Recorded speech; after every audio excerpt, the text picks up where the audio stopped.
parallel with the way that Cohen and Bradford talk about exercising influence across the hierarchy in organizations.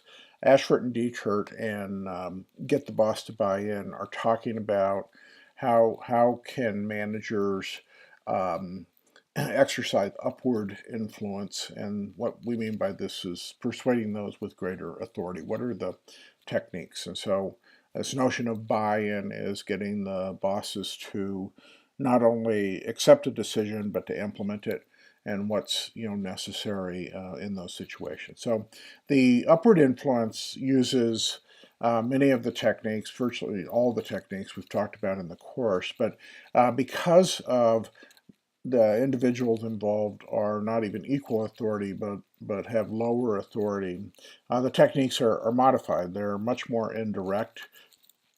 They're much more about influence instead of the exercise of power. And again, within this structure, coalitions are discussed as one of the tactics, and we saw this in the garbage can model as a prominent part of that. So note the relationship between the garbage can model and then also the relationship with Cohen and Bradford article that you've already read. Now, please look for the way Carnegie's communication techniques inform the discussion of tailoring the pitch. We have much the same kind of characterization of the communication challenge that's in that Carnegie article we read in communication is part of this as well.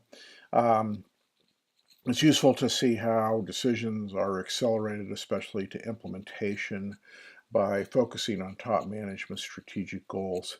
And one of the very important lessons that it's worth revisiting and being reminded of throughout this module is people make decisions in pursuit of their own interests, not our interests. And we have to understand what those interests are, and it's up to us to do the alignment of our interests and their interests. And same thing here, top management doesn't really not going to necessarily care about what's good for our department, but they're going to care a whole lot about what how the decision we're advocating align with the strategic goals of the firm. Again, the discussion of coalitions is present here to increase influence. How does that work? And also pay attention to the parallels with the garbage can model of organization decision making.